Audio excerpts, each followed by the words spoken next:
Now, welcome back to the good pod. We got Zer0 Bounce. We got Ross, man. You call him Dr. Ross? Yeah, I call him Dr. Why Ross. so? Dr. Ross DPT. Why?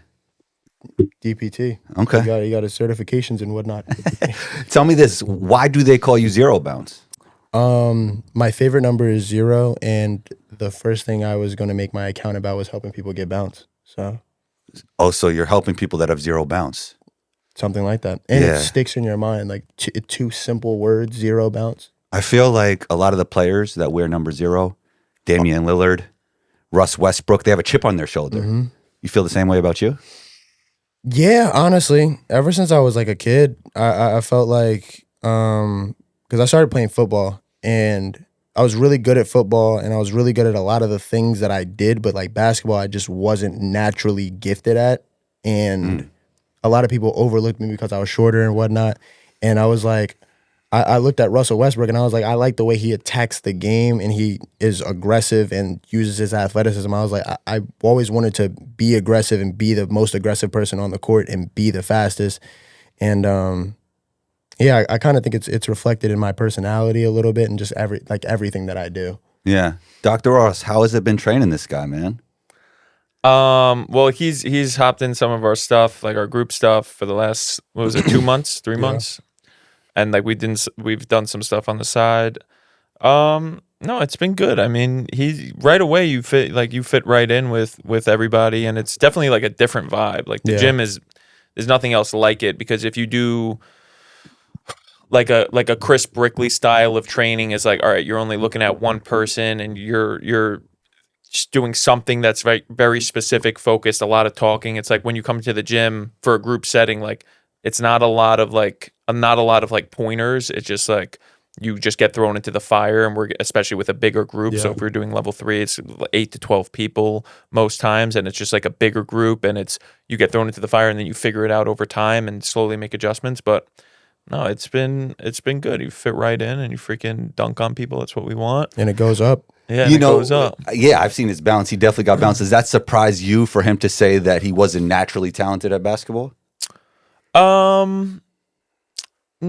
Talented, like skill wise, or athleticism. Yeah, well, from your perspective, what do you mean? It was always the skill aspects of the game that I struggled with the most. So the athleticism was there from the beginning. Yeah, I was always able to guard people, and actually, it's funny enough. The only reason why I ever get scored on is simply because of laziness. I don't get scored on because I can't guard anybody. Like, if I don't want you to score, you won't score. But a lot of times, like offensively, it'll be like I'll be moving too fast for my to keep, and my handles won't keep up sometimes, or I'll be moving too fast into a shot and throw off my rhythm and different things like that. Like it's more or less been the skill part of things, and not even like my understanding of the game, because I understand the game very well. It's a lot of times just executing things fluidly and like being consistent in my skills, because I'm capable of doing a lot of things. It's just being consistent with it. Yeah, that's really interesting. You know, I think when a lot of people watch your content, they're wondering, like, he's not playing overseas. Yeah. He's not playing in college. So for them, if you wanted to send them a message, like, what's your motivation? Why are you playing basketball?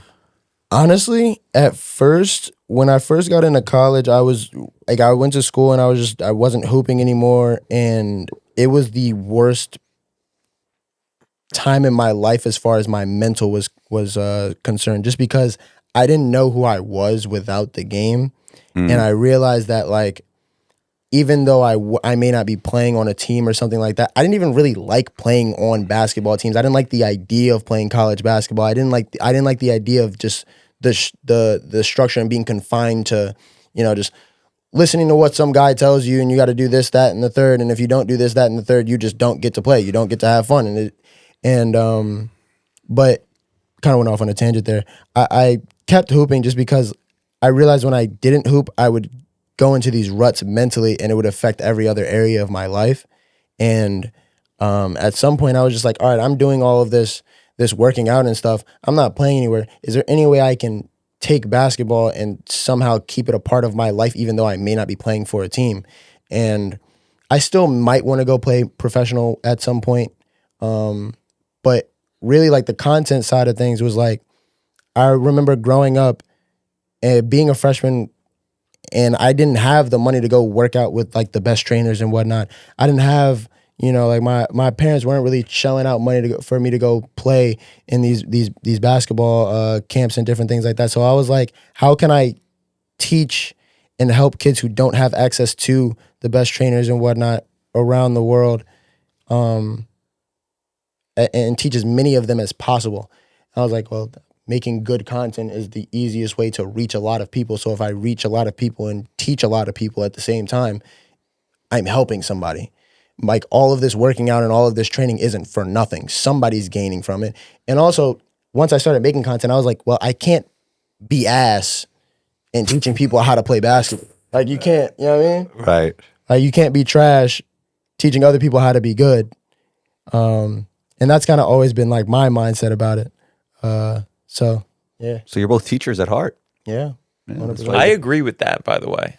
There's a lot of people that don't agree with that. Yeah. Don't agree with what specifically? They don't agree with the fact that you have to essentially practice what you preach. You have to be really good to be able to teach. And like, of course, you can have the knowledge to give somebody. And of course, there's like old age that's going to limit you from XYZ. But it's like, I actually am a firm believer in, even if you're like a 60-year-old strength coach, I believe in living in the dirt to some extent. You don't have to be at the freaking I see what top, you're saying. top. Yeah. But like because there are things that you can know that you're not going to be able to communicate gracefully unless you're in it.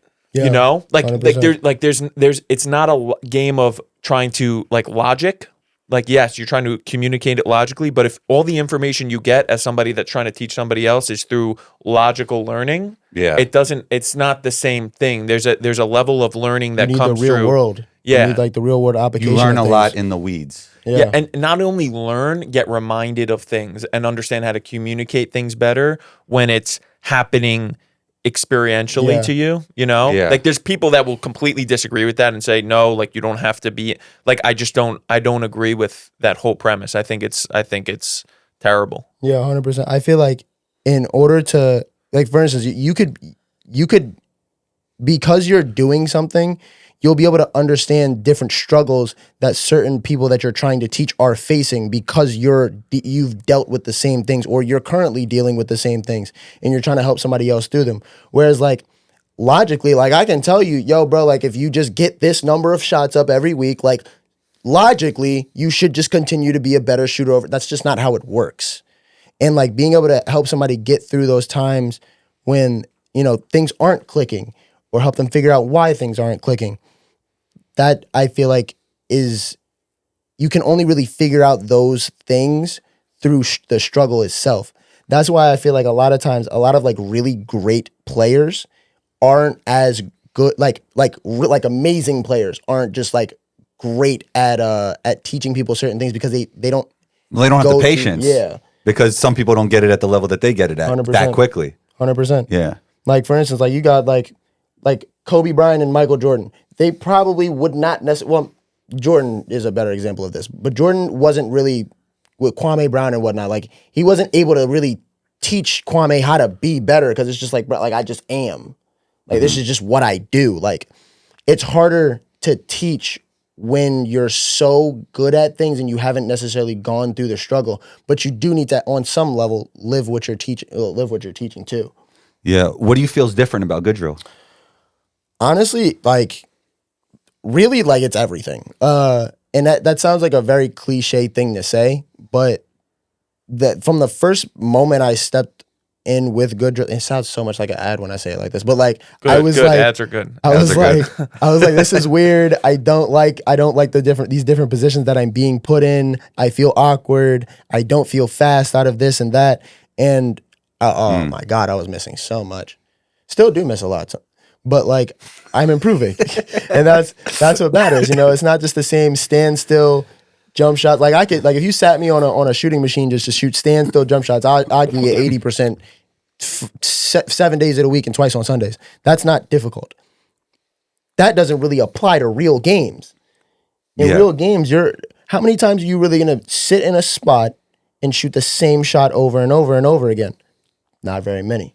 And I feel like with good drills, it helps you more with the actual application of the skills that you're learning. Like you can drill a certain game-like move over and over and over again, but there's the systems in your mind that also have to be able to keep up with what you're doing, or else like, yeah, you might have like the muscle memory for it down, but like the minute a monkey wrench gets thrown into it, or somebody's moving in a way that they shouldn't be moving, or something's going on that's crazy around you, you won't be able to execute it because you're just not used to that chaotic environment. You're used to doing things in such a formulaic way that it'll hinder you in the games more than, if you learn with some craziness going on around you. Right. It's interesting it kind of speaks to what you were saying about like repping out game situation instead of playing in a game. For me, I always like to rep out like small operationally, if that makes sense, like smaller segments of the game. But I feel like when you do that at a larger level, it doesn't really, also you're not getting as many reps up when you do that. And second of all, it doesn't, like you might as well just play the game. Mm-hmm. I think when I've changed my thought about like block practice versus random practice, having variability in your training, all of that, what he's speaking to, and like the game is difficult because of the unknown, right? You don't know you're going to do something until in an actual game, until the second before you do it. So it's like for me, if I don't train that, if I'm not used to that, I get into a game, I'm just not ready for like, okay, I haven't shot in 30 minutes because I came in off the bench and we had whatever, the lineups, whatever, the God bless America. I can't freaking like, okay, now I haven't shot in 30 minutes. I'm not ready. Like, are you ready for the chaos? And that's a skill. Yeah, that's definitely. a skill. Definitely. But the thing is, people will say, okay, there's block practice, there's random practice. And maybe that's not true because everything essentially is a skill. Everything is blocked. Everything is one thing. It's like the skill of being able to handle chaos and variability is massive difference between games, practice, and training. Massive. It scales. Training by yourself is one level. In practice, it's another level. In a game where you only play 2 minutes and you're on the bench and you get up and it's like you don't know what's going on sometimes. Like if you don't have the ball in your hands the whole game, that is a massive difference between games and between training is the variability and the randomness associated with it. You don't know what decision you're going to make, when you're going to have to make the decision. Like, yeah, you could get ready to shoot and you could be always like shot ready. Like that's what people say, but it's like you don't know exactly what's going on. In a drill, the literal essence of a drill is like there is something that you are going to do and like you go get in line for a drill and you're like waiting to do something that you're ready to do. It's like that is not games. That's not chaos. And the interesting thing about that is so much better than doing nothing. So if a player improves doing that, they'll think like, okay, this is working, but it's probably not the best bang for your buck in terms of what you're doing with your time. Yeah, and I do think there's something with deliberately working on one skill, though, 100%. Especially breaking it down. Like I love repping out finishes. Like he talked about repping out jump shots. I don't believe enough players rep out finishes, and I think that's something that could really help you.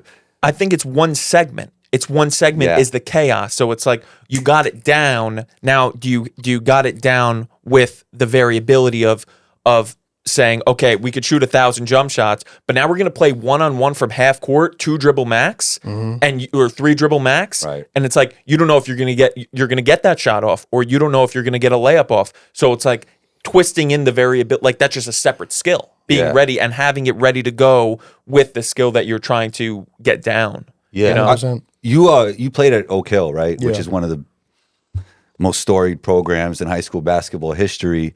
Do you feel like there's enough of this going on there? Honestly, because of how much pickup we were playing, like you really didn't have a choice but to get better. Like there was no way you wouldn't improve because you're around so many great players that like if you're the worst guy on the team, like I was, like I didn't get any burn. But like There's 2 teams there, by the way, right? Yeah. Were you on both? Were you on one? I was on red at first, and then they brought me up for gold. So you were cooking on red. Kinda. Yeah. They just needed me on the gold team. Like I fit what they needed. Got you. Okay. But like because of how much pickup we were playing, and we trained in a more formulaic pro style way when we would have our practices and whatnot.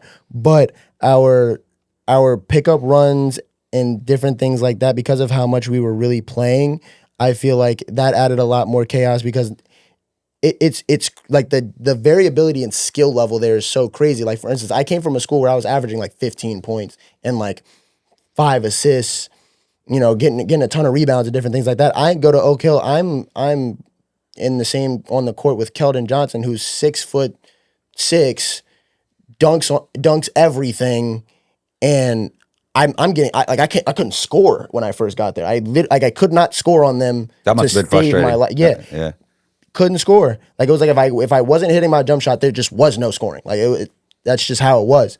I got a lot more athletic playing there, and I learned a lot, and I learned how to score in different ways. So even if I notice like they got a footer in the paint or something like that, I can get to my mid range a little bit better. I can get to my 3-ball a little bit better. I can get to my go-to shots. And it was just a matter of just being more consistent with those skills. Yeah, hearing that, how do you feel like high schools could implement a better skill development program? Like we're hearing what they did at the best school, like Oak Hill. How do you feel about that? I honestly think what my coach said in high school, my high school coach said is that he just didn't believe in individual training. He didn't believe in it. And at the time, wow, I was like, you're on crack, bro. Yeah. Like, what the hell are you better talking players, about? better teams? How about that? Yeah, Right, no, 100%. But Yeah, then that's what Oak Hill is. Like the Oak Hill recruits the best players in the country. So it's that's important. That's good. Good players are good. Yeah, good players are good. But 100%. now I do understand where he's coming from with that, and I think coaches more than anybody understand why good drills is good more than trainers would, because they see most trainers, what do? They try to create something where it's like they want their players to look a certain way in training, but it's like, what is this actually doing for you? And it's like the 1,000 moves, doing all these like it's like, okay, you could do all this stuff in training. You could work on all these individual skills. You could have your trainer talk to you in a vacuum, not even understand what's going on. But it's like, how does this actually apply to games? And when coaches see us, and I'm just getting this like from comments, just whatever, but it's like when I get comments or we get feedback from coaches, it's like, this is good. I'm going to use this because they understand what a game is because they're in it. They're freaking in. They're they're in touch with actual games. Yeah. So that's that. I think that when it comes to, back to your question, when it comes to high schools or schools in general, no, I think they should just stay locked in, and they shouldn't. Do you feel like schools have it all wrong at this point, or like they're getting better, or we're at a good place? I don't think that they need to. I think that they should create. They should, like, we didn't in college. We didn't have anything. What we had was players that were hungry, figured some certain things out, had trainers, whatever. And it's like, if you want to play, you have to be, or if you want to get more shots, you want to whatever, you have to be better. So it's like, you're going to have to figure it out, X, Y, Z, and coaches do a good job of recruiting in college. And in high school, I guess that's a little bit different. But college, you're just going to, if you're not good, like, you'll get recruited over. Like, like they're playing with the market. Like they're gonna just get the talent, I think. I don't think it's that crazy of a responsibility. Yeah. When we're talking about in season, because we'll be in season soon, what is some low hanging fruit that a player could separate himself with? When everybody was shooting around, I used to work on my handle. Like I used to run hill sprints during the season. I used to have these things that I felt would give me an edge over others. Is there anything that you see that players aren't doing that could give them an edge? I think in general, maintaining volume, but like massive. 100%. Because people lose their volume during the season. Massive. Yeah. And when I say volume, I'm talking like across the board. Yeah. Like just staying in shape, doing your ISOs, doing your like all that, like for pain and all that. 100%. Also from a skill side, like just getting the volume in focus reps, but then at the same, like literally training as much as humanly possible. But the volume is key because what the volume does is it allows you for more. And the thing about a season that makes it difficult is not one day, it's the stacking of days. And it's like, I felt good today, but now I'm gassed and now I'm not good today. It's like having, you talk, SGA talks about it. Like he's so consistent because his whole life is consistent. Like that's a fact. I love that. That's it though. That's like, a bar. Yeah. That's it. It's like people are wondering why they're in pain. It's like, all right, literally if you just like did enough and you deserve not to be in pain. You put the work in and you did all your ISOs, you did all your work, and you keep it consistent. Yeah. Pain, like this is just one example. Pain happens when there's a deep inconsistency. When you do something that you're completely not used to doing from an intensity standpoint because you just don't have a high enough baseline of work that's going on in your life. And then you just like, screw it, I'm just going to go. That's when pain happens. Whether it's in the micro, like you have an acute injury, like you tear something or whatever, there's a high spike that you can't handle, or in the macro with an overuse type of injury that happens slowly over time. It's like you're just not ready for that spike in workload. So it's like get your workload right. And this is a big part of like SNC like language is they talk about all this. It's like there's different phases of what you're trying to do. It's like you have to accumulate a ton of volume and stick with it and be freaking locked in. It's a lifestyle. It's not just like, oh, you practice and that's it. It's like, no, there's so much 100% work. it's a lifestyle. There's so much work. I mean, to be the best player possible, it's more than a full-time job. It's more than a full-time job. Yep. Yeah. I didn't even get that. I thought I worked hard. I could have done more. There was times where I went up, down, up, down, up, down. Like I did my running, whatever, but it's like you have to stay locked in from every single standpoint and treat it like you're in season. Steph Curry biking in the finals. Like he goes on his freaking stationary bike. Like he's locked in. It's not just like the second you cut it, you're done. That's not affecting him negatively going on the bike. If he stops doing it, he'll get that positive like last second thing, but that's like a peaking type of vibe. 100%. Like he's peaking if he does that, but he's got games to play. So he's got to stay healthy. Then weight training after games, like NBA players weight training after games. You have, who's that NBA coach? Was it Daniel Bove that invented the quadrant system or whatever? Where it's like a part of it is training, like the microdosing that players go through, where it's like microdosing is great. I love microdosing. Yeah, that's important for in season, right? Microdosing. It's a strategy. Yeah, it's a strategy to make sure that you're staying on top of things. I'm microdosing right now. I'm doing 2 minutes of stretching every night. That's really good.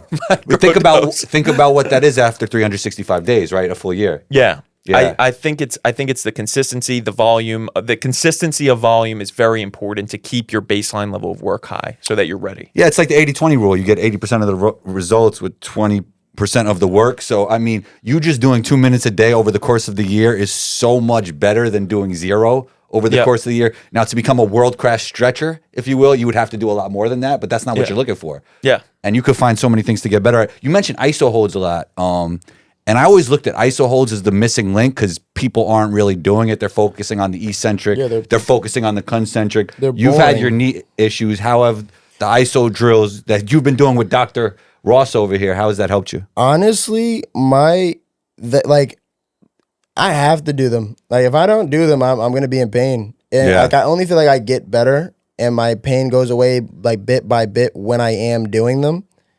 They're just boring. Like I understand why people don't do them. They're painful if you do enough of them too. In the muscle, 100%. Yeah. Like it's strenuous. It's not like a sexy activity.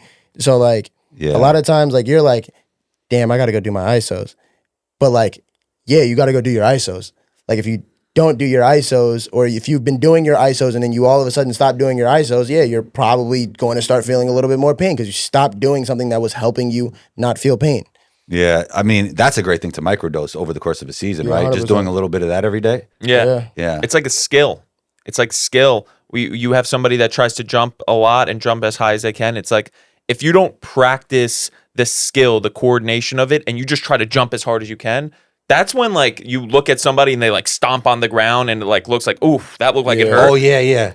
Sometimes I'll be guarding somebody. I'll be like, I try and tell them like, what are you doing? You're gonna hurt yourself, man. Yeah. It's like boom, boom, boom. When you don't have efficiency, that's when problems happen. Whether it's with the maximum ability that you have or pain or injuries popping up, when you don't have efficiency, that's what happens. And what the volume allows for is that skill. And people don't think of it this way. So this is not like a extremely scientific, or I wouldn't say extremely scientific. I would just say this isn't like a well agreed upon conclusion of research about ISOs, about like this would be a valid thing to say, but it's like at the end of the day, something that I came to is like it's essentially skill development. Doing the ISOs, it's a way of breaking down, decreasing the intensity so that you can lock in. And when I say lock in, it's not neurologically. There's organization that happens to the tissue. So it's like when the tissue becomes disorganized, that's when it's unhealthy, quote unquote. That's when bad things could happen. And a lot of research around ISOs, around even just like dynamic workouts that aren't with weights and you're kind of not pushing yourself too hard, it organizes the connective tissue. So your patellar tendon, there's organization. So instead of it being like all crazy like this, you look at it with the right scan and it's organized. So now it's ready for that heavy elastic component of the work. So essentially it's making it more efficient with that work. Yeah. Right? It's slower work, making it more efficient. Now when you do the higher intensity work, not only are you going to be healthier and ready to do it, but the intensity at which you can do it is higher. That's what I talked about last time. It's like there's efficiency component that allows for a higher level of intensity. And that's what volume, a big part of it, I think, is. It could boil down to efficiency. You mentioned efficiency. You mentioned volume. I want to shift gears slightly. Take me through the process of posting 6 times a day with efficiency while giving great value. Because I think, in the content creation space, a lot of people are saying, like, if you do more than one post, it'll step on the other post's toes. You have seemed to prove the contrary. No, people say that, and people that are really smart say that of like there's 2 to 3 times a day on Instagram, and that's it, or else your reach is going to go down. I think that that's completely valid, 100%. I'm dancing with the idea of decreasing the amount that I post to maximize the amount of reach that I get. Different platforms are going to have different things going on, right? But at the end of the day, it's like the more you post, the more I post, I just get so much out of it from so many different standpoints. So it's like we're talking about volume and intensity, the relationship. It's like the more I post, the more feedback I'm getting. So now when I'm ready to make a freaking banger, I have all the data. Because everybody's different. Everybody's account is different. Me and Bobby's account, like we have the same freaking profile picture sitting there. Our accounts are different. It's not the same. It's not like one platform, It's interesting you say a banger, but from you doing so much volume, what used to be a banger is probably just regular work for you now. Yeah. Like if that's from doing a lot of volume. Yes. Yeah. If I wanted to make a banger right now, I could. It would take a little more time. I would take 3 hours on it, 4 hours on it between pre, during, post, and I would get it done right. And every time I do that, I do it right because I know what's working right now for me because of how much is being posted. For most, and if you don't do that, that's fine. Like you're maximizing what you could do. It's like Steph Curry going on the bike. Does he need to go on the bike in the playoffs? Some would say no, like he's already getting all that volume in a game, but it's like, hey, he's healthy. Yeah. Hey, he can go out there and perform every single night. At a consistent level because every day is consistent. Yeah. Yeah. 2 to 3 times a day is a lot too. Zer0, we were talking before the show about content creation. You were telling me you could easily take a page from, not verbatim, but this is what you were saying. You could take it from 0 to a 6-figure account pretty quick. How would you go about doing that? What would be your process? So the first thing that you have to do is I believe that you have to like spam the post a lot early because like if you're just like, let's say you're just Bob, you're just starting to get into the content space. Bob needs to be posting 3, 4, 5 times a day just so that you can get good at making the content. Like the more content you make, the better you're going to get at it. Like it's just doing the thing. And then also on top of that, it allows you, like you're not a big creator yet. You don't have a thing yet. Posting a lot and looking at what other people in your niche are doing, you're going to find a thing eventually. If I post once a day, you might pop off at some point. If I post 5 times a day, you're 5 times more likely to pop off. Like and literally. You're getting better at a faster rate. Exactly. Yeah. Like it's like when you're starting out, it's quantity over quality because quality is subjective. Quantity is the only objective measurement you're going to really have because, the quality of a video is subjective to each individual person. Yeah, like once you finally figure out what it is that's cooking, you go with that. But until then, if all the videos are, hitting the same view mark, right? But you spent so much time on this video and 5 seconds on this video. It's like the quality there is completely subjective to the viewer, but you're still like the videos are, they're still going out there and one person might love your video. Now the next person might think it's trash. But the more that you get out, the more consistent you are, you'll just continue to grow and grow and grow. And it really, in the beginning, it really is just about getting your face out there and getting who you are out there and getting whatever you're trying to push out there. That's the most important thing in the beginning. Once you get to a certain level where you're consistent, you can kind of back off and whatnot so that you can really dial in on the thing that's working. But in the beginning, it's volume. Why do you think so many hoopers? Why do you think Zer0 Bounce resonates with so many hoopers? Because there's a lot of people who have a similar story to what I've gone through, have similar issues. Like for a while, I really didn't have to deal with knee pain just because I was just very consistent in what I was doing. Like the only times I've really gotten, I've started to deal with problems is when I've either backed off of my isometrics, I've stopped doing yoga or something like that, or I've completely changed the way that I was working out, and it kind of just I would just have a problem. But dealing with knee pain myself has allowed me to really resonate with people because there's so many, every athlete, I don't know an athlete that has never dealt with knee pain on some level. Right. Nobody likes it. Everyone's trying to get rid of it, whether you play sports right now or not. There's people who just go to their regular everyday job, come back home, go to sleep, still deal with knee pain. How do I fix this? So there's so many people who deal with a lot of the problems that I talk about that, they feel it.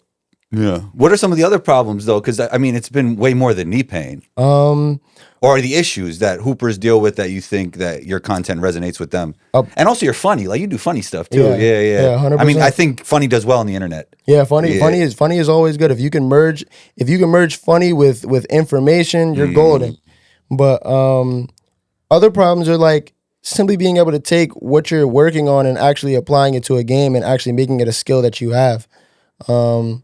When I first started working out at Good Drills, before I started working out at Good Drills, I really didn't do that many moves just because, one, I didn't really have to. And two, I just wasn't very comfortable doing multiple different things and still getting to my spot and being comfortable going into my stuff. But a lot of other people deal with that. One-on-one, I feel like I'm a much better one-on-one player than I am, go out there in between the lines with a ref. And I don't feel like anybody can stop me one-on-one. But on a 5-on-5 court, it's a different Said thing. every hooper ever. It's a different thing. So every hooper, for the most part, feels like that. It's very rare that you come across somebody that's like, oh, yeah, I'm a much better 5-on-5 player than I am a one-on-one player. But a lot of hoopers deal with the fact that, yeah, I can hit 1,000,000 shots one-on-one. It's interesting you say that. We were talking about the international conversation. I feel like most international players would say they're better 5-on-5, but I think he's right about American players, right? Yeah. How do we fix that, Ross? I do think Do you agree with that is another question.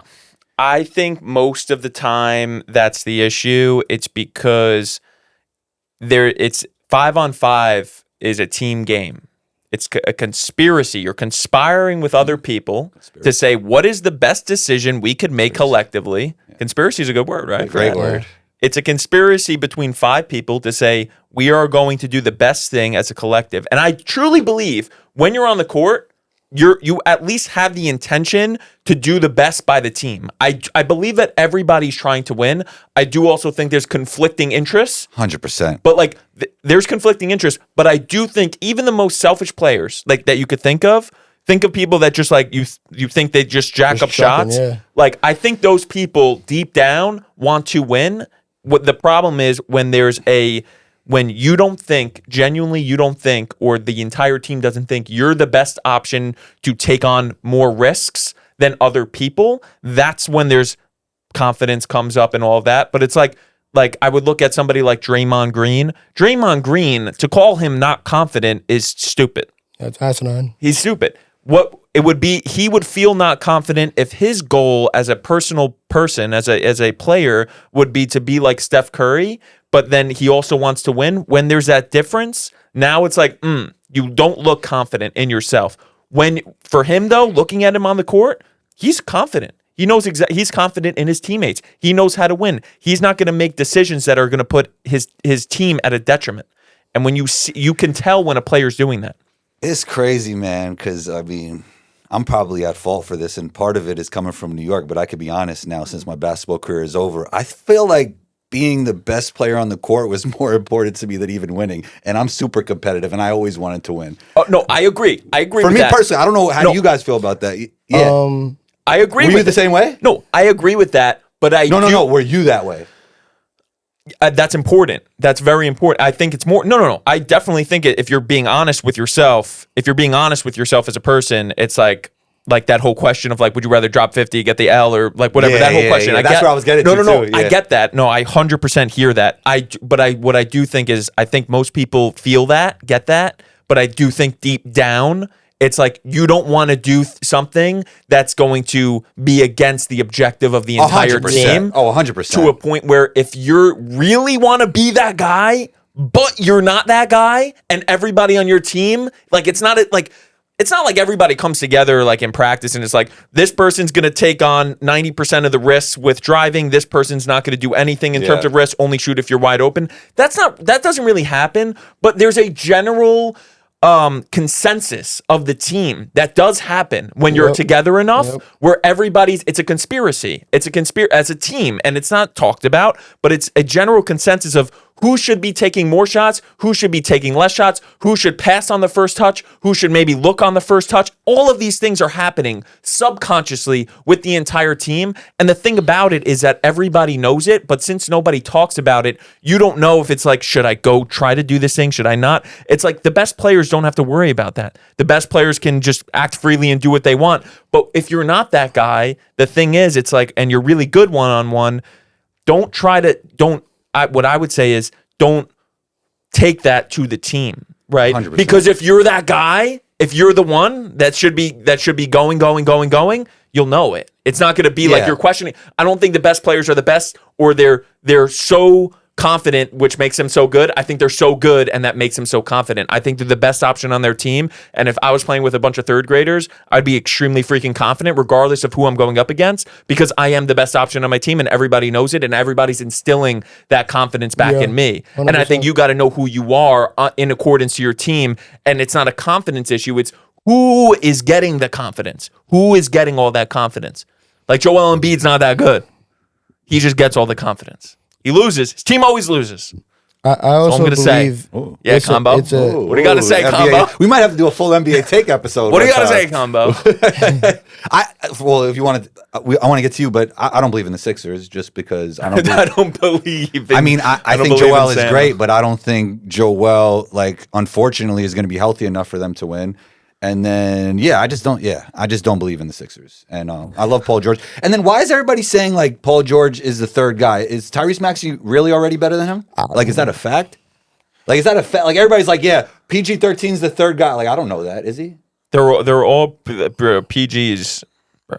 He should be number one, bro. I think that's what I'm saying. Like, who made him the third guy? I don't know about that. Yeah, like within NBA spaces, they're like, okay, they're going to be good because PG-13 is the third guy. Like, I don't know. Is Tyrese Maxey a better basketball player than PG-13? He's 6'9". Where are we getting this from? I don't know. PG's gone farther than everybody. Yeah, I mean, and Ty is younger, of course, but you know. Yeah. What were you going to say though? Sorry, I went off on a tangent. I feel like also as far as like the whole confidence thing, like knowing your work is a very important thing. Like people don't understand like a lot of times when like confidence is also a product of what you're thinking about every day. Like what are you like your worries and nobody wants to miss a shot. But a lot of people are more focused on not missing the shot more than they are making the shot. Like a lot of times, like I've even had this problem where like I'm playing in front of a bunch of people and I'm like, damn, like because of who I am, like I'm thinking of like, you know, I start taking myself a little bit too seriously in the moment. Or just how about shooting the shot with the right process, and however the results may fall, the results may fall. You know, 100%. Yeah. 100%. The thing is, I don't think good players, and I actually know good players, don't, and I thought like this too in college. I always thought I had a confidence problem. I don't think good players, they don't talk about confidence. They don't talk about confidence. They don't talk about it. I was talking with Denver at Rice. He went to Georgetown. He up to SMU. He'd been injured. He was sitting right here. I was asking him questions about confidence, and he was like, "No, I'm the guy that shoots like on the team. Like we all know that. Yeah, like it's not like a thing. Like what I do. like I'm gonna get up as many shots as possible, and everybody."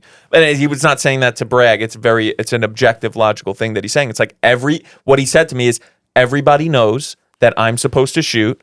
And that's the thing that it is. And it's not about confidence. And when you start mixing in confidence, I think it leads to actions that aren't appropriate. It's like, and we were talking about this last time. It's like, what are the things you want to be doing on the court?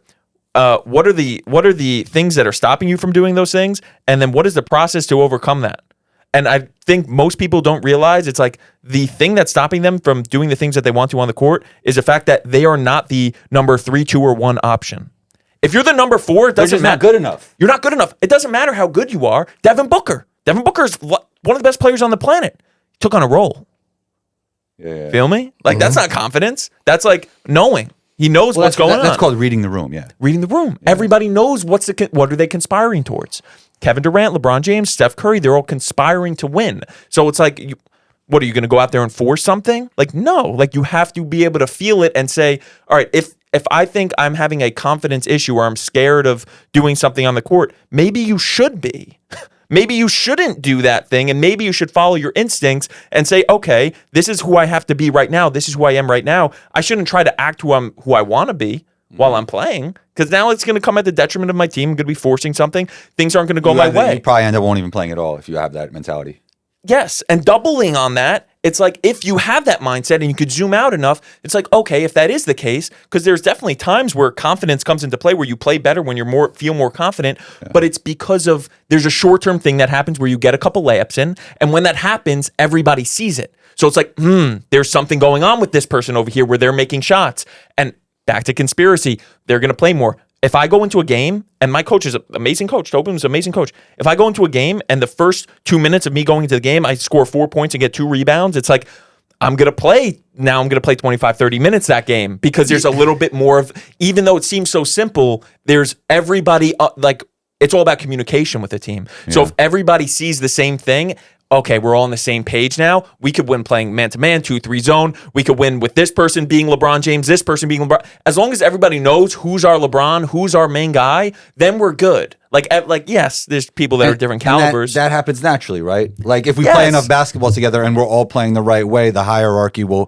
feel how it should feel. Exactly. Yeah. But then if you know that and you don't force things, now you can look for opportunities and play the game of like, let me get an easy bucket. Let me impact the game one way, get on the court, get a rhythm, get a flow, because I'm not the guy that can just I'm not that guy. Know that you're not that guy. You're number 6, 7. So how can you get into a flow and then you stack wins? So you get into a flow in practice, in games, stack wins, and then you have room, you give yourself some leverage to go try something. Yep. But that is a very mechanical way of thinking that I think most players need to take instead of putting their head down like, I'm not confident. I don't know why I just keep passing up shots. Because you're not good. You're not good enough compared to everybody else on your team. And the only time where you're going to feel confident is if you're blowing another team out at the end of a game. The more skillful you are, the more times you'll get throughout the course of the game to get an easy bucket. Let's say like you get a loose ball and you happen to not have a left hand. That shot that you should have shot with your left hand, you shoot it with your right, you get blocked. Then from that, you don't gain the confidence from that shot and you don't have a great game. Like the more skillful you are, the more chances you have to get those easy buckets. And if everybody knows that you shouldn't be taking risks, and you feel, because you could feel that as a player, everybody is on the same page of like, I shouldn't be taking risks, and you go take the risk and you mess up, yikes. Yeah. Now it's like you went against the whole team. It's not that you should be shooting more, you should be shooting less. It's like, there was a consensus, a conspiracy that the team had about your role on the team, and you went against that. Now you put it at the detriment of the team. Other players are allowed to take more risks. The whole team agrees, not verbally. They agree with their actions and how they act, how much the player plays, yada yada. Like, what's the consensus of the team? The hierarchy happens, and it's like that person can take more risks. You cannot. So don't take more risks in a game situation like that. Stack your wins. Stack your wins and build to that spot. And for now, just freaking be an impact in the ways that you're supposed to. And building your wins doesn't even have to be getting buckets. Like, a lot of people like think a win has to be a bucket. A win could simply be a steal. Like, you just pluck somebody. Like whenever I'm playing defense and I pluck somebody and I have the ball, I don't give a damn. It's going up. Like, if I get it and I have a look after I just got the possession, it's going up. A lot of, like, you just got the rebound, you just got an offensive rebound, or you've been hustling hard on defense, and you know, get a steal, anything like that. You just it kind of galvanizes you a little bit, and you feel more like, I'm not really worried about. I could airball this. It doesn't matter. I just did something good. It's our possession because of me anyway, right? Yeah, exactly. Like, so it's like a lot of times, like, your wins and also getting hyped for your teammates. That's why a lot of times when runs start, teams go on runs. Like, whenever 2-3 shots go in a row, everybody starts hitting shots because it's like, oh, well, I mean, we just hit like 3 in a row. Yeah, if I miss this, it is what it is. It's going up. Or shots at the end of the shot clock. Different moments where the risk is essentially lower because something positive just happened. A lot of the times that leads to, more of a role and more of a, like the confidence isn't really a thing anymore, just because, like, it's just moments and understanding moments in the game. Yeah. You had a hilarious post about how players talk about they're about to transfer. Oh, yeah. Yeah. How do you feel about, current college basketball culture where everybody's transferring all the time? I went to a bunch of different high schools, so I get it. Were you the guy saying all that stuff? 1 year, yeah, 100%. So you were tapping into the old you. Yeah, 100%, 100%. Like, I was, it was like my sophomore year of high school, and I was playing no, it was my freshman year of high school. I was playing varsity, but I wasn't really getting minutes. So I asked my coach, I'm like, yo, can you just like put me on JV so I can go play? Like, I don't want to just ride the bench and whatnot. Like, you got me in practice running sprints and stuff like that. I'm not playing. Like, can I just go play JV, please? Please just go bring one of them up. I know one of them would love to be on varsity. I want to play though. He was like, no. So I'm like, all right, well, yeah, I'm definitely leaving. Like, I kind of want to play. Like, I don't want to just sit here on the bench. And mind you, this is my freshman year. Our team wasn't really that good. Like, the only reason Where was this? This is you ever heard of Conwell Egan? Where is it? It's in Pennsylvania. Okay. Prep school kind of thing? It was like a charter school. Gotcha. Like a Catholic school or something like that. Okay. And yeah, I was just like that in that moment. Yeah, I'm like, I'm leaving. Like, you're telling me to my face, like, I know I'm going to get better if I play more basketball. So you're not letting me go play more basketball. Like, why am I here? I don't want to be here for 4 years if you're just I want you to ride the bench. And I'm learning from a kid who averages 5 turnovers a game, and the only reason why he gets to shoot that many shots is because the assistant coach is his stepdad. Like, I'm not doing that. So, or at least that's how I felt in the moment. Maybe things would have turned out if I stayed, but I didn't want to. Yeah. How important is it for a kid to play right away or make a decision to go to a place that they'll play right away? Or do you feel like for some players it's better to go to a place where there's more competition at a higher level and they can improve that way? Like, I know every situation is different, but where do you land on all of that? I honestly think that when it comes down to it, you want to be in a situation where you at least have the potential, where you believe that you have the potential to play. And I think when belief is a crazy thing, because every hooper has a mentality where if they're good, they think they're the best often, right? Like yeah. And I think if you're not seeing the truth and you're letting your ego get in the way, then you deserve to make a bad decision. Yeah. Period. So I think that if you're seeing things for how they are and who you are currently and who you want to be, and you at least have an opportunity to play, you think, then I don't know if it really matters that much, because I think if you don't get a result, you're gonna learn about the process of trying to get more minutes and yada yada yada. But I think it's about I think you should play. I think you should play. I don't think you should go, no matter how good it is. You don't want to be like 100% guaranteed just sitting on the bench. I don't think that you want to do that. The crazy thing is, though, it's never 100% guaranteed.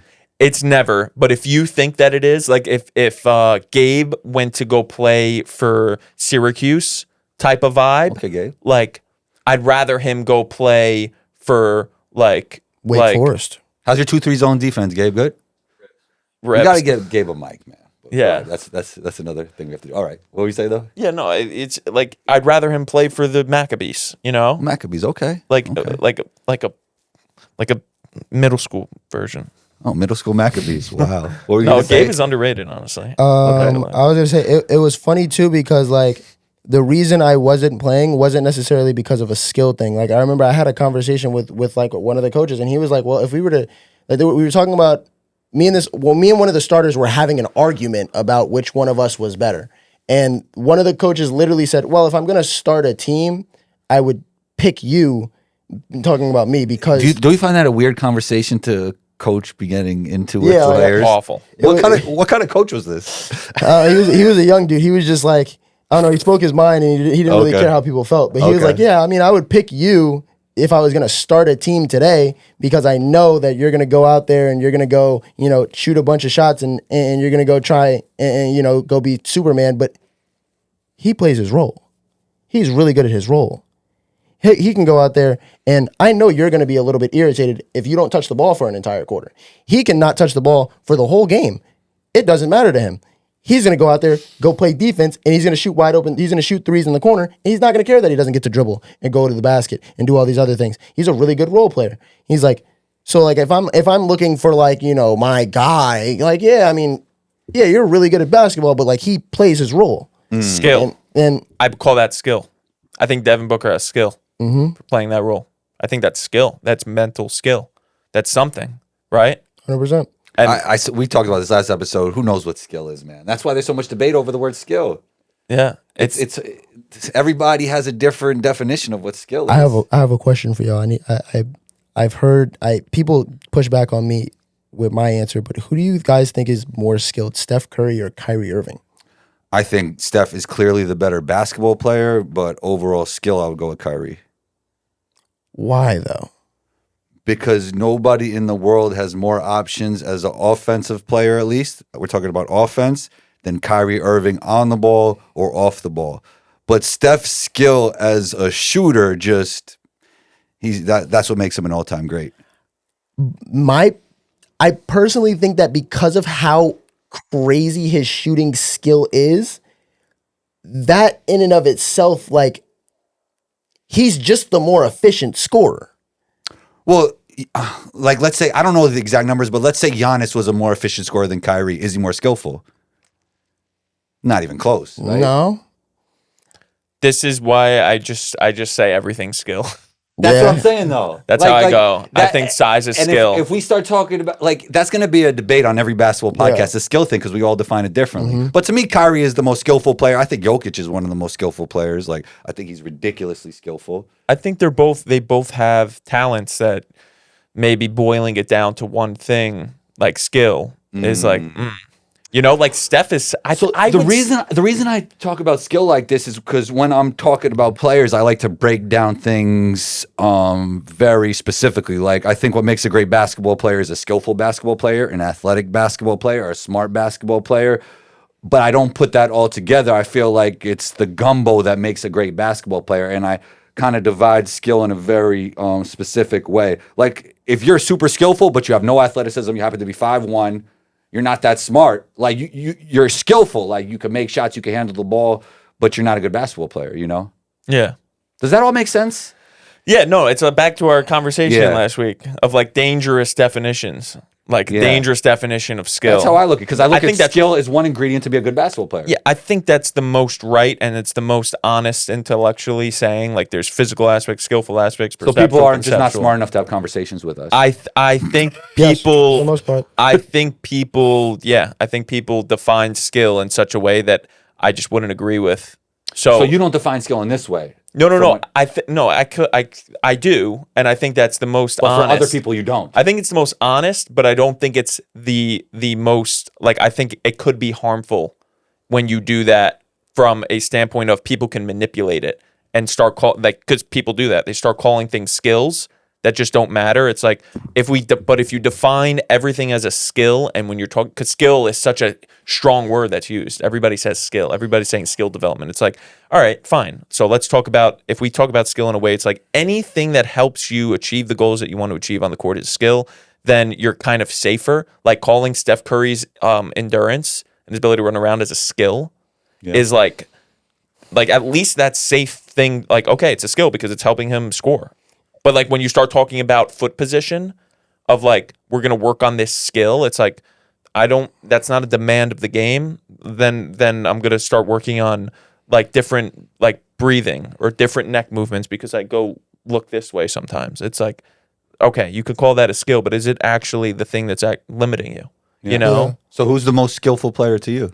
Me, I definitely think it's Steph Curry, just because like when we look at just who, if you're gonna pick one of them to be on your team, you're gonna pick Steph Curry, and he's just the most dangerous point guard ever. Like he just is. Like when Steph Curry Is he a point guard? That's a whole other question. Does he play like a point guard? Does he? I don't think he. Yes. Draymond's like their point guard a lot of times. He's initiating offense. Steph's off the ball. I mean, Steph averages like 5-6 assists a game. Yeah, though. but great players who average a lot of assists aren't necessarily the point guard. Kyrie also the same point could be said Yeah, about 100%. Kyrie. I agree with that. You know what I'm saying? 100%. I agree with that. So it's like yeah. I think like I look at it as more of like a person's skill, not necessarily by the quantity of skills that they have, because I think we're talking about quantity of like different skills that like a player can do. Yeah, Kyrie is just far and away. He has his post game. He has a bunch of different things. But on top of that, he does them all at a high level too. It's exactly. not just quantity. Yeah, exactly. But like when you're talking, sorry to cut you off. He has every option, and then every option you couldn't even think about as an offensive player. Like, yeah, but keep going though. And then, but I look at also the raw like ability of each skill is also extremely important. And Steph's ability to shoot on the ball, off the ball, like I think that is such like we've never seen it at that level. Like that's such a crazy level. Like Damian Lillard is an amazing shooter. He's still not the same shooter that Steph Curry is. Klay Thompson, great shooter, still not the same shooter that Steph Curry is, in my opinion. And I think that, like, to me, when we're talking about offensive skill, because he's just more efficient and scores at a higher clip than Kyrie, I think he's more skilled. That's just how I feel about it. Yo, when comparing Klay and Steph, it's such an interesting conversation. I used to think Klay's heat was hotter than Steph's because, like the 38-point quarter and all that. But then I saw this Olympics, and I don't even know about that anymore, man. That fourth quarter was crazy. Yeah. Bro. That fourth quarter was crazy. Oh, it's nuts. I think what's very underrated about Steph, and talking about that fourth quarter, it's like his ability to get separations underrated. Extremely. How about even when he doesn't get the separation though? And like, because with Wemby guarding him, was there separation? I mean, kind of, but I saw a video of him, but if you really just slow it down and watch, it's like his mobility and his movement is like, it's ridiculous, just like keying in on it. But just as like a qualitative example of it, it's like, dude, I saw a video of him literally stepping back from the paint all the way to NBA 3 with not doing like the James Harden float dribble to get an extra 2 steps. What? He literally, boom, all the way back. He got all the way back. It's like, dude, that's like the amount of power and mobility that goes into that is ridiculous. People talk about Luka having like really high rate of eccentric force development. Dude, he literally was going full speed. He stopped in the paint, got back out to NBA 3 without the Harden shuffle. Without that. He just ridiculous. Yeah. And you slow it down as he's doing a full split in midair. How much of it is actually the separation and how much of it is transferring your shot from the dribble into the shooting motion with efficiency? No, I that is like very, yeah, of course. Like he's a master. Like he's got it. He's very detailed. Every freaking atom is going the way he wants. But what people don't see though, I think, is like his movement and mobility when you talk about skill and like abilities. Like people don't think of Steph as like an athletic person, like or like high, like NBA elite level athleticism. The way he moves is kind of ridiculous, and people don't really key in on it. His whole body is staying the same exact posture, nothing's changing, and then when you look down, it's like his legs are like in a full split, and he's like he has something there where there's like an elegance with the way he moves, but with like a power. People don't really see it, and then he could obviously catch himself quick and then translate it up quick. But bro, he's got it. And that you think a lot of that footwork is from training? The way he does it, if I had to put all my money on it, I would say that it's very deliberate practice. Yeah, not something that somebody told him, something that he figured out, and then he said, "Shit, I have to freaking lock in on this." And It'd be I have to get interesting to this see so like crazy. how his movement is different from college to now. Yeah, That'd be an interesting thing to look Yeah. at. Yeah. I think it's, and that's funny you asked that because I was thinking this like the other day. I think he deliberately All the works great on ones this. think alike. Yeah. All the great ones. Yeah. What do you think about Overtime Elite? I wish it was a thing when I was, in high school. That would have been great. I definitely would have tried to take advantage of that opportunity. It can be a real, boilermaker for like talent, especially if like the kids take advantage of it, because there's no excuse if you're there. Like you have access to everything, like everything. I don't know necessarily how their schedules are blocked out and whatnot, but from what I've seen, Facility's nice. I've been there. yeah, the facility's nice. amazing. The weight room, amazing. You got access to the protein bars and all of the recovery You got stuff. all the extra stuff you need. Yeah, you got now you all- just got to put the work in, right? Yeah, you got all the extra glitz and glam. Yeah. If you just work hard, I feel- I think there's a podcast studio, a video game room in there. There's everything. Yeah. They got a barbershop in there. Like, Yeah. School. if I was there, I wouldn't even leave. I would find a way to just never leave. I'm not going on any trips to the mall. I'm staying in the gym, bro. Like, there's something there to do to help you get better at all times of the day, no matter whether it's recovery, actually working out, eating, whatever you need. I feel like it's a very good opportunity. I don't know. Well, I work for Overtime, so yeah, it's just great. How you feel about alternative paths and where it's all going? I think everybody figures it. I think talent wins. No matter where you go? I don't think. Well, yeah, that's an interesting question. Situation, talent, like how much does each matter? We were just talking about Steph. I feel like he is a great talent, but I also think he was in a perfect situation at the same time. And I feel like with LeBron and KD, they were even more undeniable talents than Steph Curry. I know Steph Curry fans are going to kill me for this, but it's like that situation was perfect. So how important is picking the situation, and how important is it just to have an undeniable talent? And if you have an undeniable talent, will you just automatically become great? Like great is just great. Yeah, I definitely do think it's. I definitely think it's both. Of course, I do think there's real strategy with positioning yourself as somebody that's even like if you're not like a crazy talent in high school, like positioning yourself the right way, picking the right situation where a coach really wants you at a certain level. It's like massive. Like that's massive. Like you could like there's real strategy to it. We have our guy Greg Fahey. You know Greg. That he's like he talks about that all the time. It's like how can you like really position yourself? What are you actually looking for? Like being deliberate with your strategy, of course. But I do think there's a point of like if you're good, you're good. Like you'll get there. If you're good, you're good. Like you'll be all right. Yeah, in your spaces, I feel like we just talked about the transferring post, right? Mm-hmm. How do you feel about players that make excuses because of their situation? We all have heard a lot of that over the course of all of our basketball careers, right? Yeah. I believe that You know what's crazy? Sorry to cut you off. Even if it's right or wrong, it just sounds bad to do, I think, right? Yeah, 100%. 100%. It's like- even if there may be a genuine sort of cause to why things happened a certain way, if you were good enough, this is how I always think of it. If you were good enough to overcome whatever that was, it would have worked. Like, for example, me doing the whole D1 thing. I just didn't perform good enough on the first day when I was not hurt to overcome what happened on the second day for me. Like, had I just put up 50 in every single game that I played, I would probably be playing Division I basketball right now. But I didn't do that. Therefore, all of these other things came into play. Nobody got picked up at the tryout, and that's just how that went. But like if you like a lot of times at the tryouts, yeah, the coaches aren't really looking to really pick any guys up at the tryouts. But if they see LeBron James walk in there, LeBron James is ending up on that team. Period.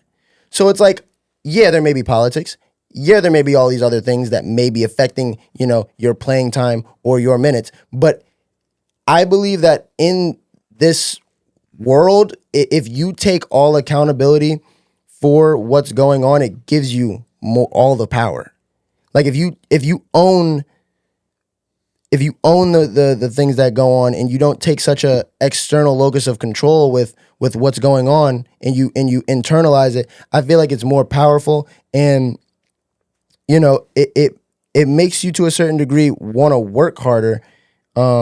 It's just a mindset thing. Certain people have it and certain people kind of don't. I think you can develop it a little bit, but it's like a lot of times with that, it's like either you have it or you don't. Like there may be genuine excuses for why certain things didn't happen the way they were supposed to happen, but if you were good enough to overcome them, it would have happened. Is it politics or is it an excuse, or does it even matter, Ross?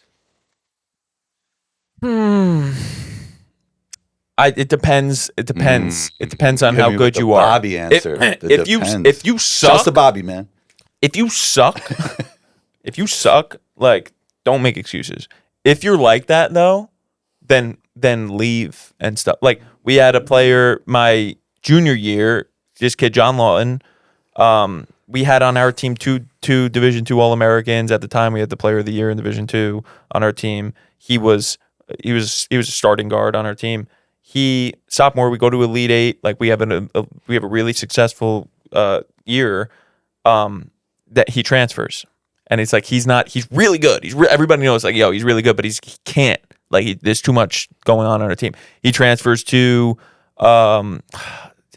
forget what team it is in Florida, Division II team in Florida. He ends up making it to like the Elite Eight, and he may have been. He was a Division II All-American, first team All-American. Both year, like 2 years after, like a year after, 2 years after, and I think he may have become like Player of the Year in Division II basketball.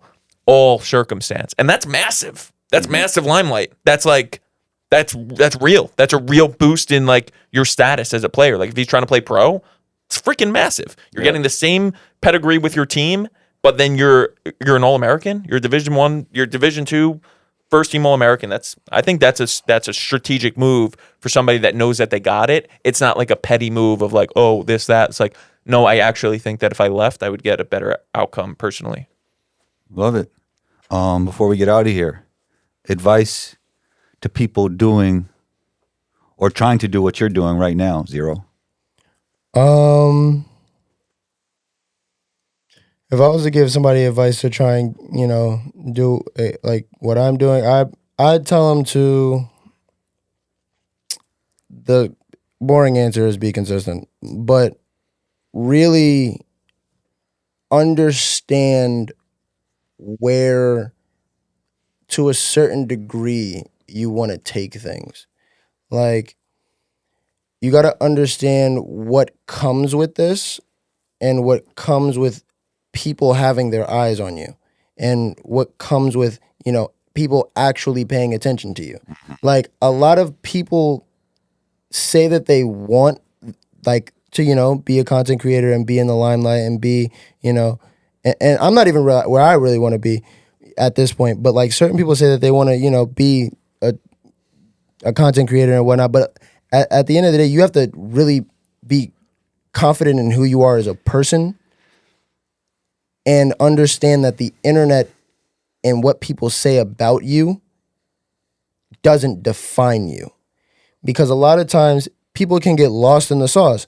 And you see it a lot of times with rappers. Rappers have that one hit song, all of a sudden they're Hollywood. They're gone. What? I don't know who you are anymore, bro. I'm what? I'm driving Lambos. You still talking about going to the corner store? I haven't seen a corner store. I'm not talking to y'all no more. Like you see that all the time. Don't worry, guys. I won't do that to you. I'll always remember you guys. But like a lot of times, those people, you end up throwing away your safety net and the people that genuinely care about you. Because to a certain degree, you get up. Certain people are going to be looking for handouts because they've been around you since, But your real friends, the people who really got you, are not going to do that.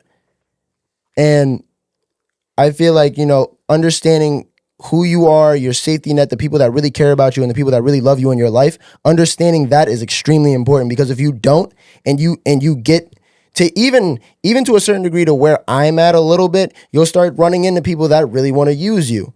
And because you don't have, that safety net around you and people that really care about you, you may fall for some things and you may end up in a position that messes up this whole thing for you. So I think that was a great answer to get to a certain level and then to handle what it takes to be at that level. Yeah. Like I thought that answer was 100%. amazing to me, to be honest. So do you guys want to plug anything or Plug pause the link yeah. right here. the link? No, but like click mine though. Yeah, click zeros. Click Zero's. Yeah, Click Zero's link I'll double right that. now. Do that. Immediately. Bobby likes when we use immediately. Because Immediately. he's not patient enough. It works though, bro. The immediately thing, I think like the comments go up when you say like immediately, like post a comment immediately. Go to Zero's Instagram. Go to Zero's this. Instagram immediately. Yeah. All right. That's We're out good. now. That's good. We're out. All right, Peace. bye.